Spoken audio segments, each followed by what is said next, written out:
Hey, what's up, y'all? It's your boy CP, one half of Who Asked Y'all To, me and my brother Dot. Before we get into this week's episode, do me a favor, make sure you subscribe to our channel. That way you stay up to date with all the content that we have coming. Also, if you could, please make sure you liking and commenting as well. We really appreciate all the support. Now, let's go ahead and run this episode, y'all. Thank you.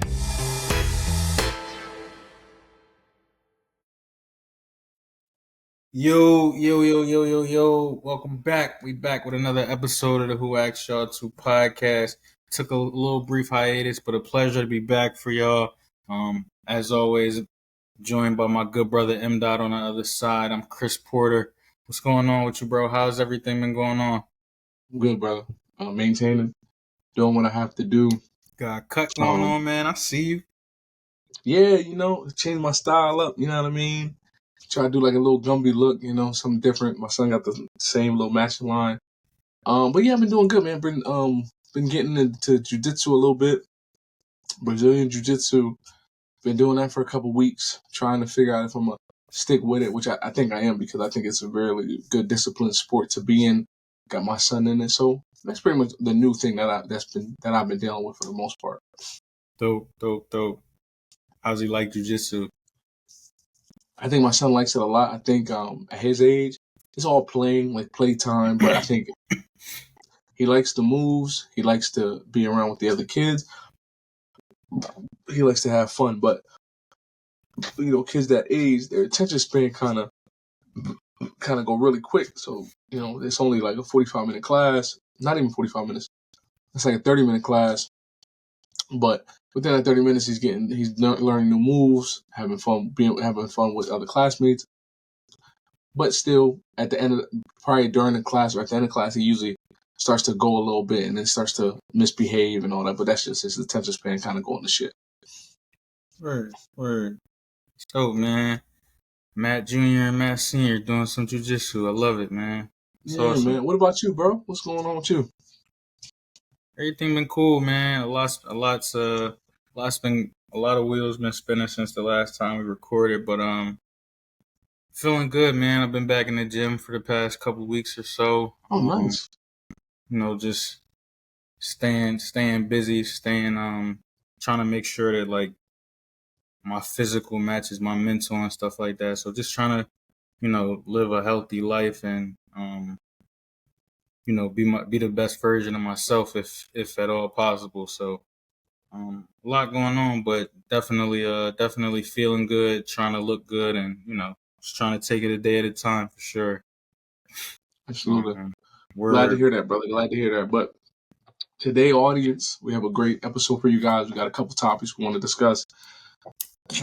So, first we're going to discuss Kai Cenat. If people aren't familiar with Kai Cenat, is a relatively popular YouTube streamer, live streamer, Kick streamer, Twitch streamer, all those different type of streaming platforms. He's very famous. He's a native New Yorker. And on his last stream he's had on Druski, who was a comedian / skit / actor, and Kevin Hart, who we all know and who we all love, Philly native Kevin Hart. He had them on his stream. Stream kind of blew up. Kind of did massive numbers, massive viewership, and it really did well. It was actually very comical. Then we're going to talk about Bad Boys 4. The last rendition, well, maybe the last rendition, we don't know, but the part most likely the last sequel to the Bad Boys franchise, Bad Boys 4. We're going to talk about that, their numbers, even though I haven't seen the movie. Chris, I don't think you've seen it as well, right? No, I did see it, yep. Yeah, you've seen it. Chris has seen it. I haven't seen it. So my viewpoint's probably going to be a little bit skewed because I haven't seen it. Then we're going to talk about the WNBA, Caitlyn Clark, Angel Reese, how the sport is now, where it's been taken, and where can we see the sport in the next few months. We'll talk about that. And then lastly, dun, Trump versus Biden debate is happening June 27th.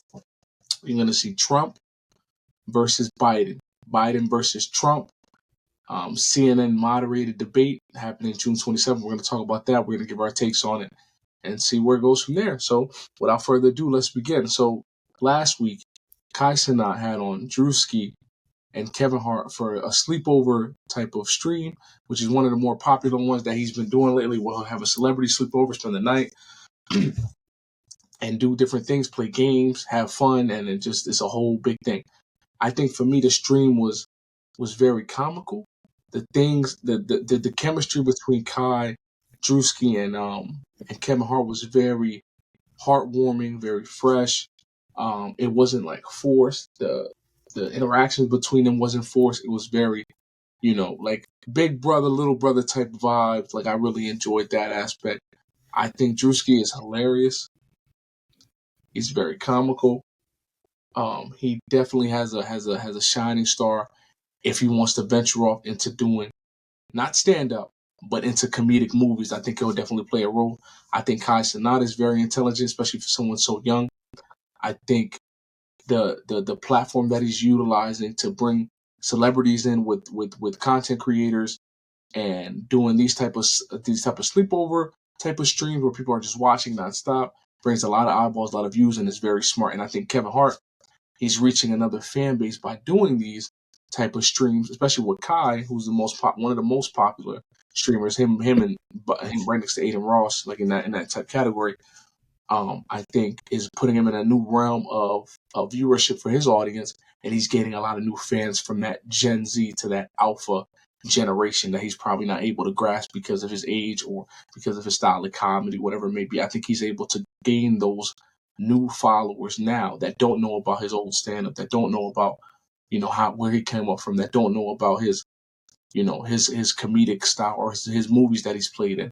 I think this is helping him and helping Kai. They're kind of merging together with their fan and viewership. Because I'm gonna be honest with you, I ain't never really watched the Kai Cenat stream stuff like that. That's never been my thing. I like Gideon. Gideon was one of the guys that I liked, but now I started watching his stuff and I started saying, "Oh, this guy's actually like funny." The stuff he's doing in the videos, like doing little games, put a blindfold on, touch what's in the box.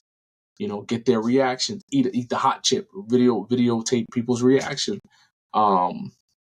Meeting different characters on there. There was a skit where Kevin Hart met Drewski's dude, Roll Tide Willie, which is a white dude from Alabama that loved the Alabama Roll Tide, and Kevin Hart and meeting him was just a hilarious interaction. You guys definitely should go watch it.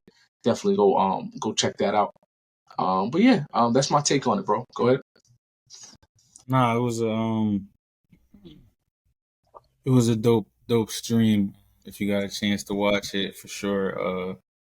I actually am a bit of a fan of. So I'm a fan of all three individuals. As individuals, like watching Kevin Hart for years now, seen probably maybe every movie he's done, if not a good majority, for sure, and obviously like every stand up, if not again a good majority. Obviously, like people like Druski and people like Kai are newer content creators to the masses anyway. They've been doing their thing for a little while now, so like, if you've watched their content, or if you've taken the time to get to know what they do, or how they go about engaging with their audience and bringing content to their audience, a lot of what you saw on the stream is a lot of what they do, just naturally. And so to see the three of them kind of come together and do it together, and kind of do like an Avengers type thing, where you all come together and bring your individual personalities and make it a bigger thing was really dope. And salute to Kai Cenat for even the space that he's kind of curated for himself, with being able to bring A-list celebrities like Kevin Hart into his space and get them to kind of let down their guard and just embrace what the atmosphere is that he brings to the table. And so it was cool. It was a dope live stream. Endless laughs, man. Literally. Did you have a favorite moment personally from watching the stream? So I've watched about 4 hours of the stream. I didn't watch the whole thing. I watched 4 hours of the stream, and I watched the funniest moments clipped episode. So I watched that, and I watched a lot of clips. I think my funniest interaction had to be when they were doing the game where they put their hand in and try to figure out what's in the box. That was the funniest for me because you got Druski hand going in there. He's like, oh, that got a tongue. That's a tongue in there. I can feel it. It licked me. And then you got Kevin Hart being scared because he don't mess with animals, trying to go in there, trying to fill in the box. And then you got Kai, like kind of trying to moderate, trying to get their reaction and stuff like that. So I think I enjoyed. That was one of my favorite parts. And I also like the hot chip challenge too. I like that because that was pretty funny too. Because, hey, bro, what are y'all doing with the chip challenge? What are y'all doing? No, that's a good one. Like I said, I'm a fan of all these dudes. So like, my favorite one was probably my favorite, I guess, segment of the live stream was probably the could have been segment. Cause I watch a lot of Drewski's stuff, so I be seeing like I watched the little YouTube series that he did, the Could Have Been House series, and so to watch what he does, and then watching Kevin come in, and Kevin was like the cool judge, and just watching the interactions overall, watching them act the damn fool on the table and all of that stuff.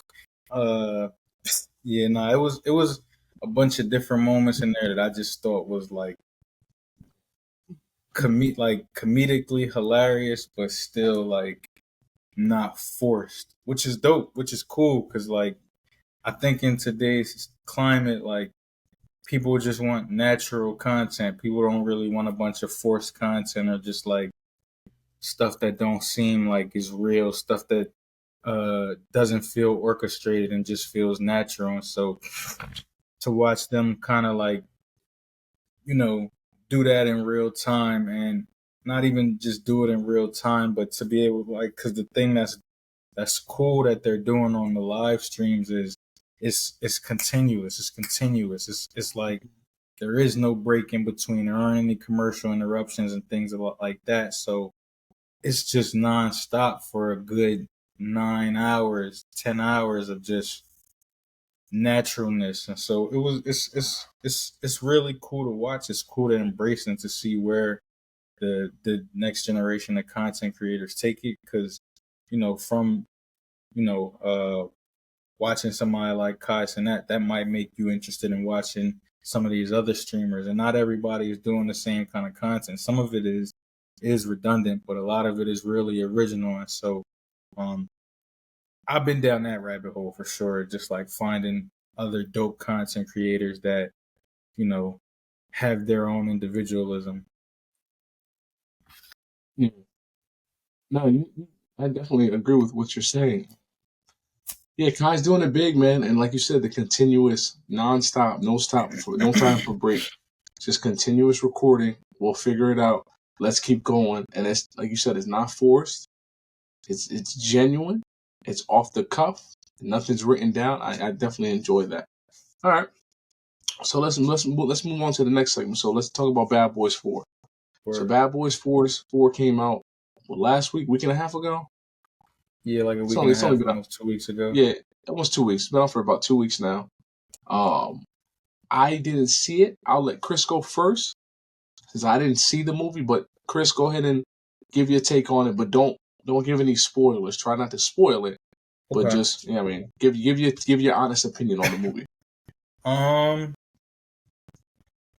Okay, I enjoyed the movie. I'll say that. Like, and that's what I was saying. When we talked about it, or when me, you, and our friends discussed it. Like, for it to be the fourth installment of the series, I thoroughly enjoyed it. As a matter of fact, like I thought it was highly entertaining. It really wasn't a second in the movie where it didn't have my attention, or there wasn't something going on that made you have to watch the entire movie. And so, like,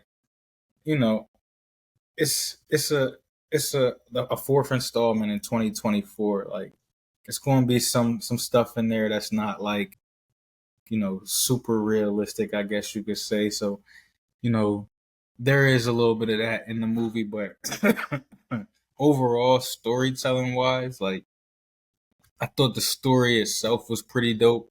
Um, it gave it a reason for there to be a fourth movie, because I think a lot of people, when they saw that there was going to be a fourth Bad Boys after watching number 3, kind of didn't know where they would take us, Right. per se. But they found a creative way to come up with a reason for a fourth installment, and from that, to the point that you had made earlier, when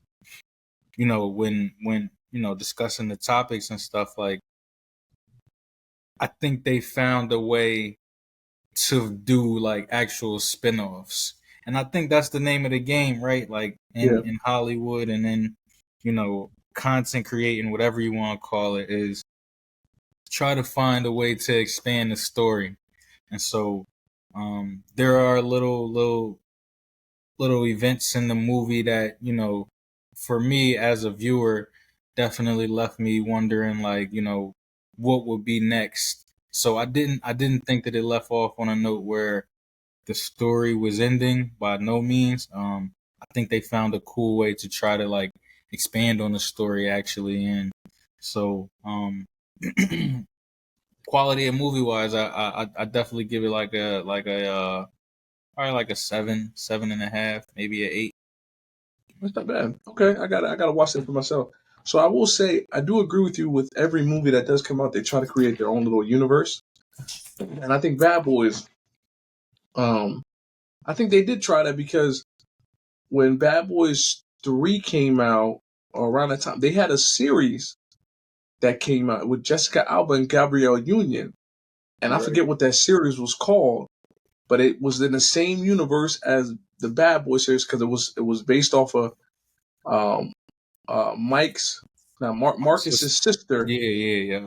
and Jessica Alba. Like she was the DA. She wanted to be a cop. She wanted to go back to be a cop, and then Jessica Alba was another cop. That series only lasted about a season and a half to not even 2 seasons. I don't think so. It didn't really do that well.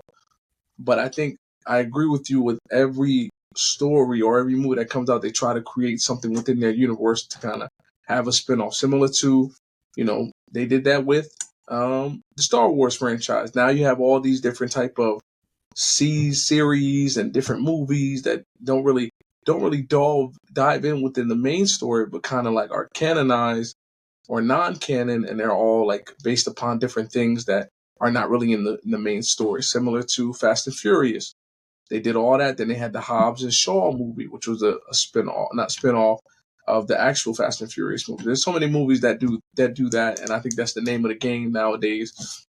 When you're creating a movie, you create it to a point of all right, which characters does the audience prefer or are they starting to like? Then you create your own little story based upon that character. So yeah, okay. I'm definitely gonna tune in. I'm gonna try to watch Bad Boys 4. I just haven't had time. But when I do get into it, I'm gonna come with a non-biased approach, which is kind of hard because it's like to me, like growing up, Bad Boys was like the movie where your parents didn't want you to watch it because it was a lot of cursing in there, a lot of action. Like it was really good. Bad Boys 1 was great. Bad Boys 2 was probably the best one. I don't care what nobody said.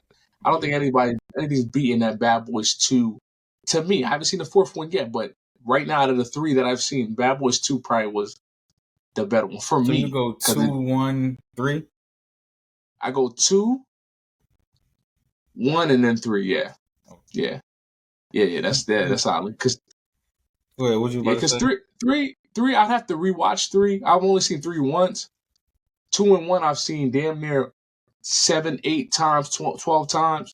So it's kind of like every time I watch those movies, I kind of just like them more and more. So 3, I Yeah. have to get in a rotation of watching it more. But I don't know. I have that's just my list currently. So I got to see what the fourth one's looking like for myself. I haven't seen 2 in so long, man. I feel like I watch 1 almost regularly, and that might be an Yeah, indication of which one is my favorite out of the 2. yeah. There you go. Like, I watch 1 a lot for a 1990s film, but Yes. nah, man. I mean, I clearly I wouldn't even I wouldn't even compare them. It's kind of like apples and oranges, man. Like I definitely wouldn't put 4 in the same category as 1 or 2, but just in terms of where things have or where they were able to take the storyline and, like I said, how they can expand on it moving forward. You can definitely see some of the vision that they have moving forward for sure. But Yeah. did you want to talk about some of the box office stuff with them? Yeah, I know when I was watching Andrew Schultz's podcast, that's where the idea came that he stated he took a take and said that the Bad Boys 4 movie would flop, and he said it did. Now you presented me an article earlier this week, if you want to share it, that it didn't flop. Yeah, I had a You couple of kind of articles. you tell me what it did, and because I think the budget on the movie was like over $100 million, if I'm not mistaken, and it had like worldwide press runs. Like they was pushing this movie. This movie had a lot of press and a lot of push behind it. It wasn't like a regular old movie. So you tell me, with that article that you posted up, what numbers did it actually do? Did it actually do really well, or did like so? Like, did it break even? No, I mean, I'm pretty sure, like we discussed off the podcast, it was a $100 million budget film. Um, that being said, though, it seemed to have done pretty well, not just domestically though, because I don't know, maybe if you look at just the domestic number, that it's not like um anything like overwhelming, but you also have to consider the climate that we're in right now with a lot of movies not doing well at the box office. Got this article from Screen Rant though. I was trying to find the one by the Hollywood Reporter, but we'll just go with Screen Rant for now. It says the Bad Boys Ride or Die box office helps push the franchise past a major milestone. The 4th installment in the Bad Boys franchise brings back leads Mike Lowry and Marcus Burnett, while bringing some of the series' younger characters to fore. Bad Boys Ride or Die features a leading cast including Will Smith, Marcus Lawrence, Vanessa Hudgens, Alexander Ludwig, Paula Nunez, Eric Dane, Ian Gruffudd, Tasha Smith, Jacob Scipio, and Dennis Green. Per Deadline, the box office for Bad Boys Ride or Die has pushed the franchise past a major milestone with the fourth Bad Boys film's box office total. The series now has made over $1 billion. At the time of writing, Bad Boys 4 Ride or Die has made an estimated $79.24 million domestic, with the worldwide box office total for Bad Boys Ride or Die being $125.6 million. This was 4 days ago, so this was So less wait, than a so week after the domestically movie it did being out. 7.9 million. Domestically, it did 79. Did Oh, almost 80 79 million million. domestically. Yeah, did 79.24 domestically. Combined with the worldwide box office, it was at 125 4 days ago. Combined. So worldwide plus Combined, domestic, it did yeah. 125 million. hmm I got to see what Rotten Tomatoes is saying about it. What's Rotten Tomatoes? Look up what Rotten Tomatoes is saying. Like, what was their score on Rotten Tomatoes? Because they're usually pretty spot on when it comes to like their critic score and what the audience score is giving them.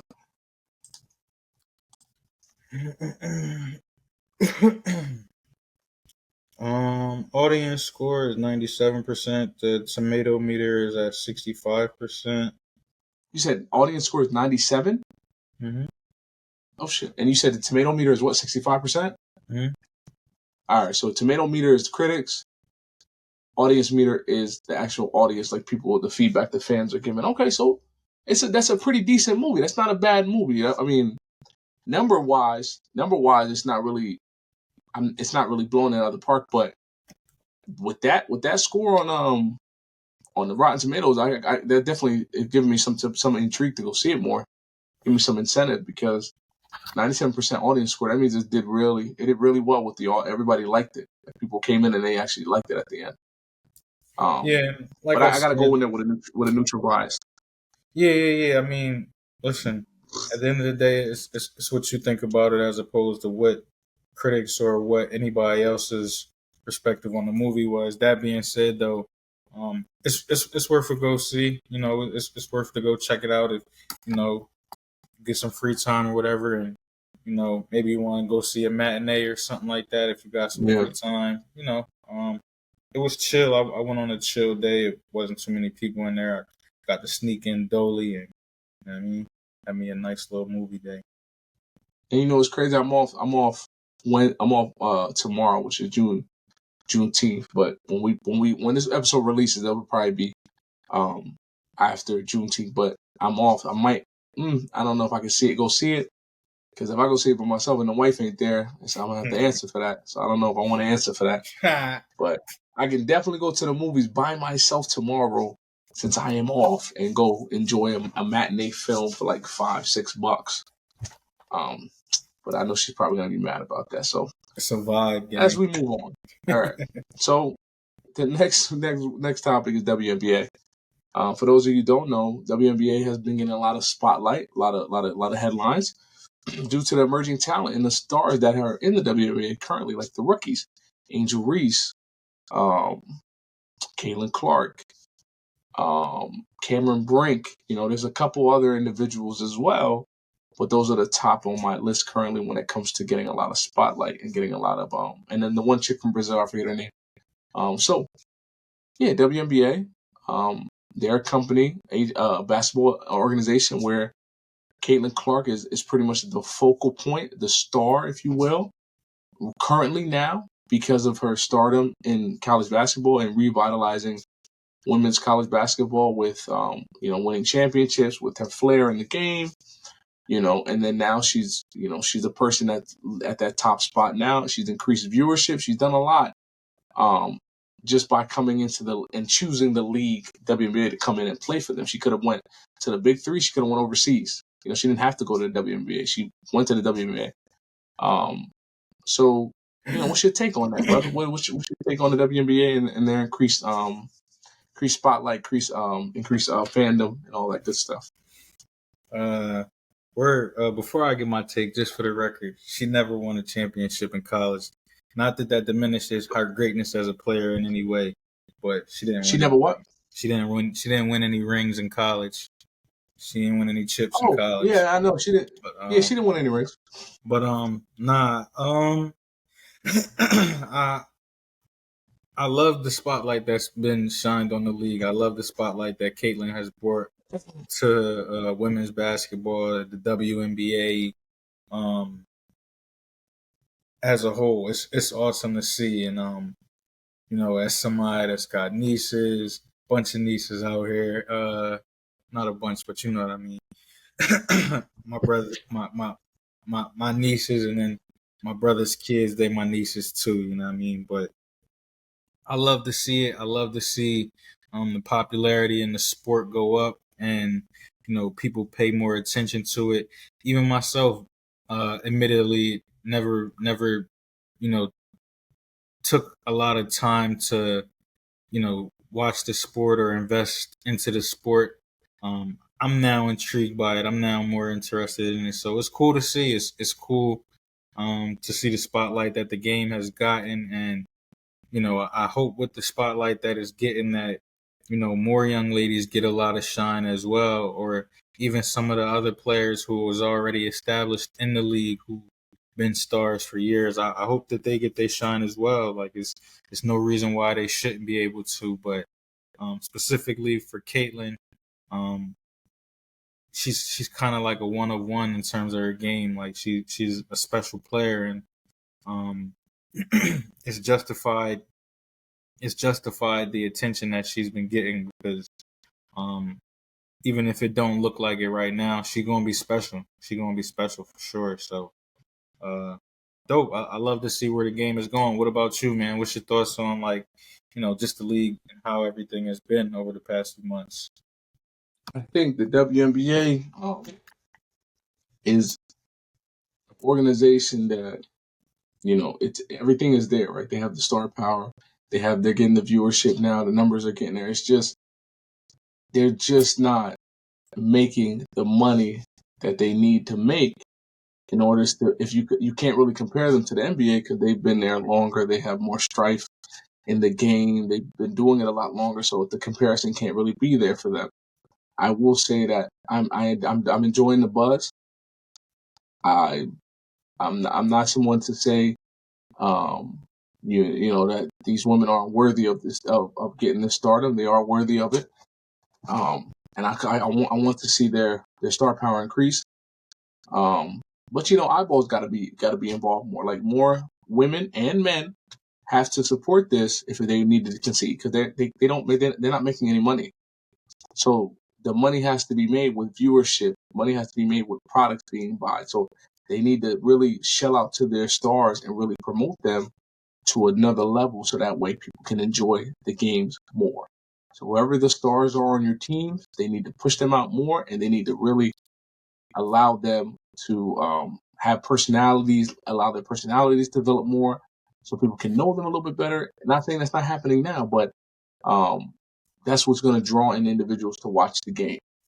That's what I think. Because if you talk about NBA, which I'm not comparing, but if you talk about like even football, all players have personalities. They have whether it's their game, whether how they play, whatever the case may be.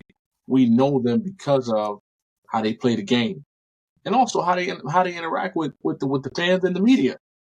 Those are things that we need to know about as fans if you're trying to, get individuals into the sport of women's basketball and trying to understand it and trying to, love the game more. You have to put more. Media attention on it. And I think like we talked about it before, like you said, if they get more contracts, if they're able to get streamed more, different type of things like that, then maybe the viewership is going to go up. But right now, they have to do a little bit more to kind of allow themselves to be more profitable. Is it going to happen this year? Probably not. Next year, maybe. The year after that, heck yeah. So it just has to be a continuous effort to make this league possible because in the next 5 years, who knows? We don't want to see this league not be here no more. It's just about them trying to increase their viewership and as fans to watch the game more. That's what they have to do.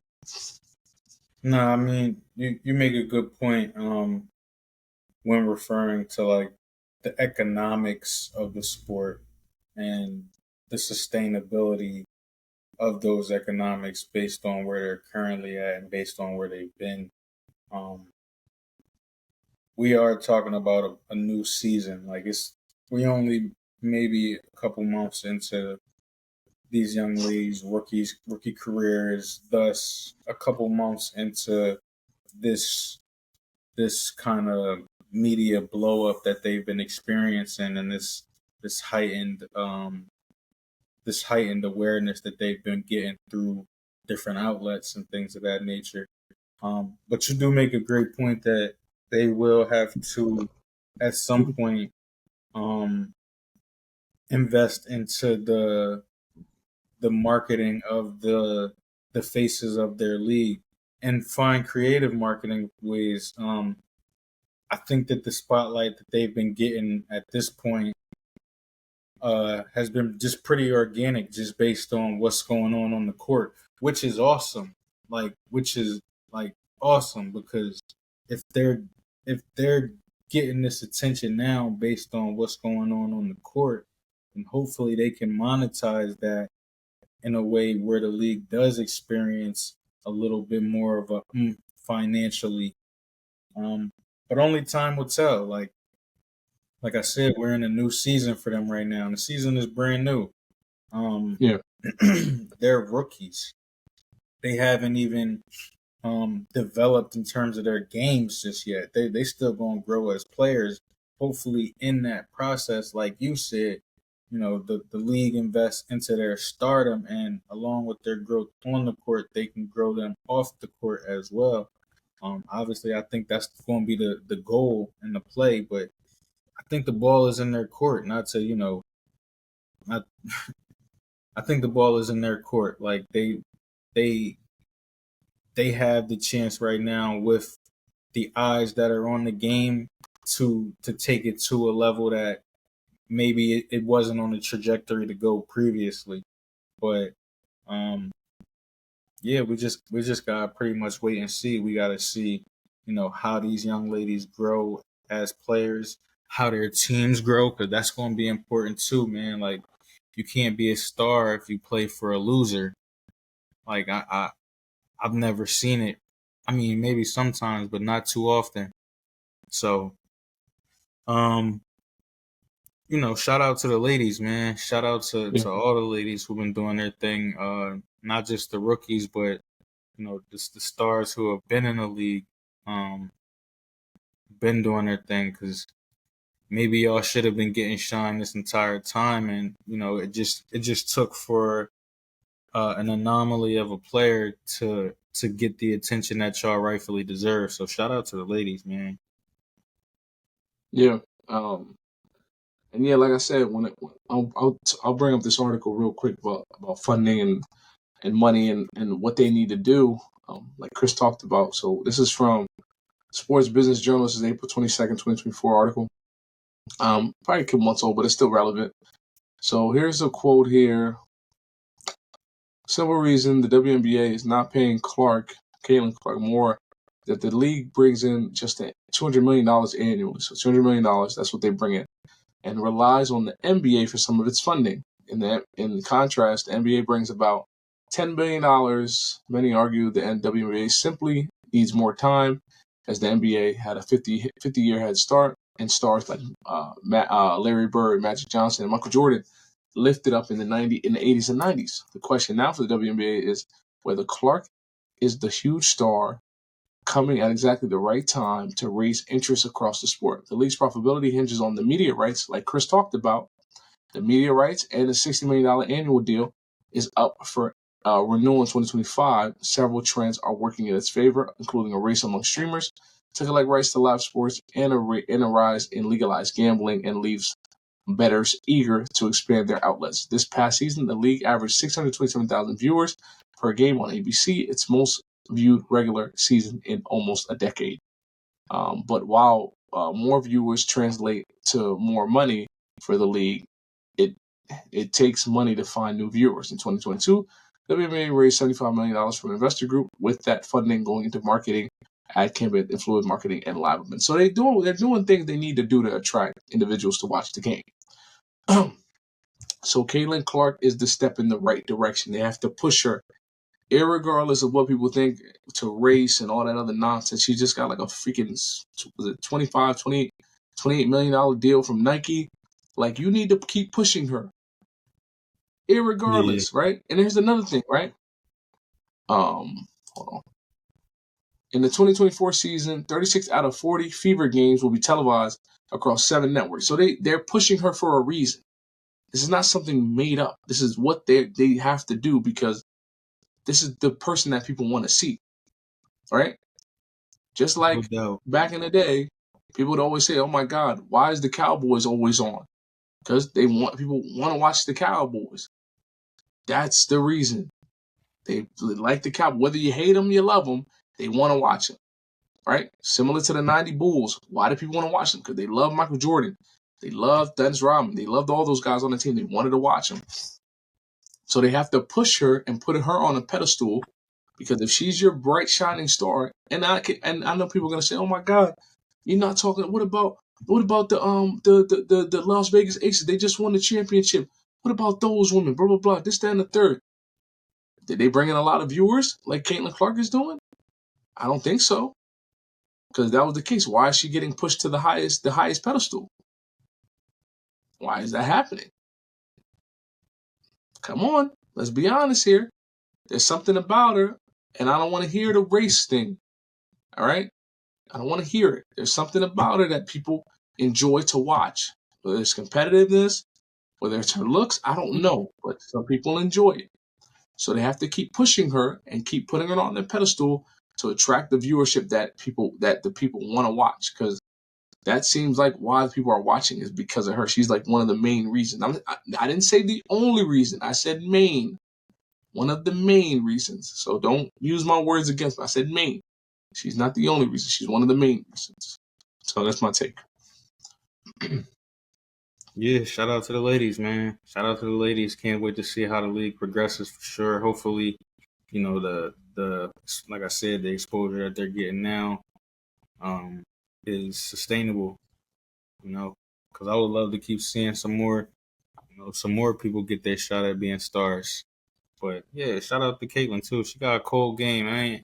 That's all it is to it. She a sniper, man. Can't be mad at that. No. Can't be mad at somebody that wants to shoot from the logo. And hit. Like Um, what? And hit. yeah, we can't be Come mad. on, man. So let's pivot to our last topic. Our last topic is going to be on dun dun dun Trump versus Biden 2024. That's happening. June 27th. The debate is taking place. Now, I watched the podcast episode with Logan Paul, Impulsive, and Donald Trump. This came out last week. Saw and that. they did it at Mar-a-Lago. What'd you say, bro? I said I seen that. I meant to watch it. Yeah, it's good. So one of the questions they asked Trump was like, "Yo, are y'all gonna debate? What's going on?" And he said he agreed to the debate. Trump said in the video, like, I agreed to all the ridiculous rules of the debate. So then I watched the PBD podcast, Paul Bet David podcast, last week. No, actually, today. He referred to the debate as well. And he talked about what the rules are for the debate. The rules are no note cards, right? No live audience. Okay. No props. And I think there's a couple rules that I'm missing, but those are like the three most important rules. So Trump agreed to all those rules. So I can't wait for this. Say that again, bro. I said very interesting. Yeah, I can't wait for this debate to happen because I really want to see how both of them are gonna act with all these rules. Now, I know how one candidate is gonna perform. I'm curious about how the other candidate is gonna perform under these rules and stress and all that. I really want to see. So it's gonna be very interesting. I hope it's not like last year's the last debate they had where it was just insult after insult. I want substance. I want like what you're going to do. So, if the question is, how do we better our relationship with China? What steps can we take in the next 4 years? I want questions. I want answers to that. Not that, this person is going to be a felon. He's not going to be able to be voted for. Or, this man has dementia and he can't even think straight. I want questions. I want answers. Not insults. I could care less about the insults. Insults are funny, but then I need substance. I need to know, like, okay, I got the insult, but what are you going to do? Like, if the question is, okay, we're in a super inflation now, what would you do? What would you do if you were the next president-elect? How would you bring us away from a super inflation? What are the steps you would take? How would you assist with buyers in trying to get a new home? How would you assist with individuals wanting to sell their homes? What incentives would you give to sellers? These are questions that American people want to know. Gas. Are we going to revisiting opening up the Keystone pipeline again? Are we going to revisit that? Are there other alternatives than green energy? Are we going to go back to fossil fuels? Like, these are the questions that people want to know. So I definitely would want substance. I want answers to my questions. I don't want any double talk. I don't want any inflated dreams sold my way. I want substance. And I also want to add, I really would hope that they do allow RFK to be in the debate as well, because I think he's an interesting character, and I think I would want him in there, just as someone to offer a little bit of a different opinion on certain things.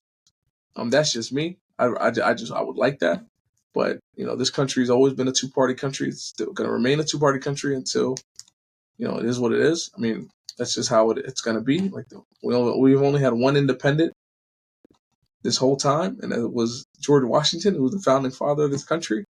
And then it was always been a two-party, whether it's Republican, Democrat, Republican, Democrat, Republican, Democrat, Democrat, Republican.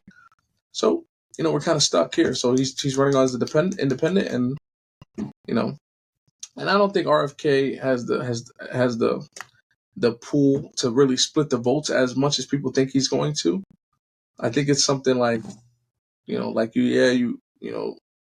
RFK, but do you really know about RFK? Do you know his story? Do you know his position on certain things? People are probably going to say no because they don't pay attention. But I don't think he's going to split the votes from either party. I think it's really going to come down to Biden and Trump. He may take away like 7 or 10% of the votes, but I don't think it's really gonna. I really don't think it's gonna matter, to be honest.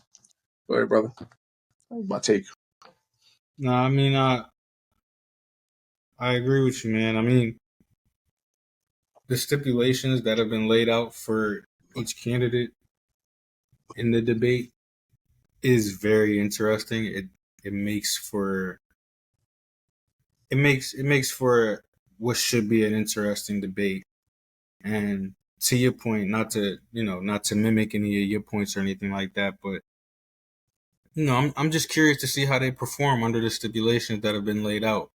I would prefer less insulting remarks, less insulting comments, and more definitive answers or definitive solutions or ideas for solutions, as opposed to unsubstantiated hypotheticals. But when is the debate? June 27th, is it? June 27th. Yeah. Let me fact check myself. But either way, though, I think that everybody is interested to hear these two against each other again, because we always knew that we were going to get here anyway. June 27th in Atlanta. June 27th in Atlanta. Sounds awesome. I can't. Is there a time? The time 9 p.m. 9 p.m. June 27th. And then hold on, bro. Before you continue, let me just.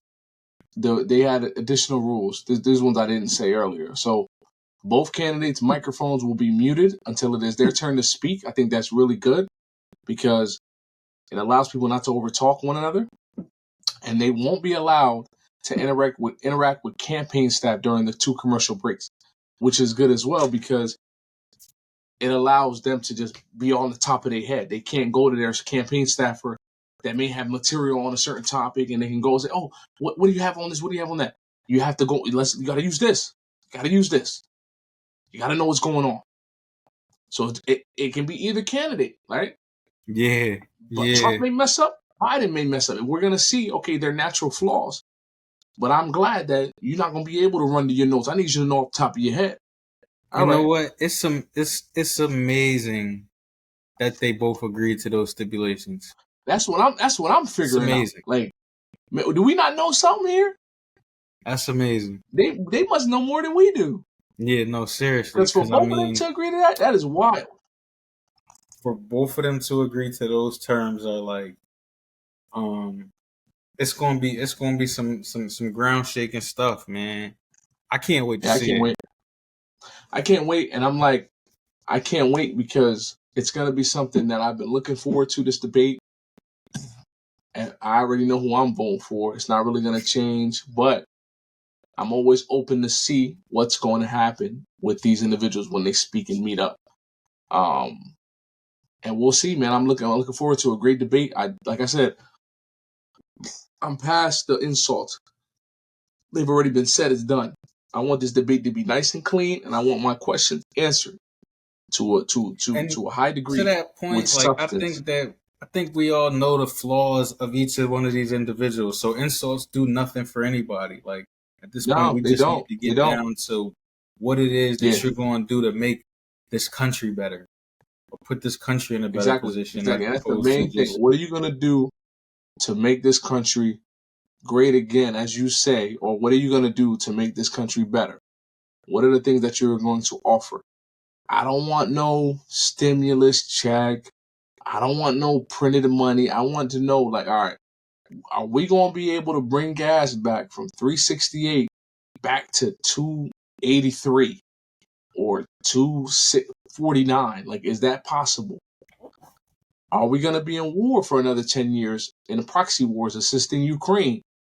This is something I would like to know about because it's my money funding the wars. Are we going to assist Israel for the next 10 years? What are we doing? Like, what are we doing? Like, these are the questions that I hope they ask these during, which I think they are, but, these are the questions that need to be answered because I don't think anybody wants to be in wars assisting 2 different countries for the next 10 years. That's very taxing and it costs a lot of money to do that. I don't think anybody wants that, but It is what it is. For sure, man. June 27th, 9 p.m. I'm looking forward to it, man. June 27th, 9 p.m. The debate. Trump, Biden, be there or be uninformed. Amen to that, man. Amen to that. Was that the last topic? That's the last topic, brother. That's all we got for the people. Those 4 topics is all we got. Did you have any final remarks? Anything you want to leave the people with, man? I know we ain't recorded in a little while. But yeah, anything you want to leave out with? Yeah, just to the people listening, just bear with us. We trying to rock and roll, man. We're doing the best we can. We have things that come up, things that happen, but we're just trying to be as consistent as possible. Even though it's better said than done, but we're trying to be better than that. So just bear with us while we get this content out. Sure, for sure. Hey yo, happy Men's Mental Health Month, man. I never even heard of it up until probably like a week ago or whatever. Yeah. But shout out to that, man.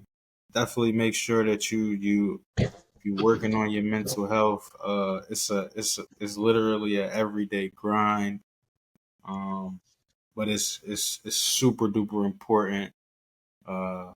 So shout out to the ladies, obviously, but shout out to the men out there that's working on their mental health, or shout out to anybody who needs a shout out or is going through the process of trying to work on their mental health, man. Keep up the good fight, and best of luck to you on everything. That's all I got, though. Yeah, and with that being said, we out of here. We out of here. Peace and love to y'all, man. For sure.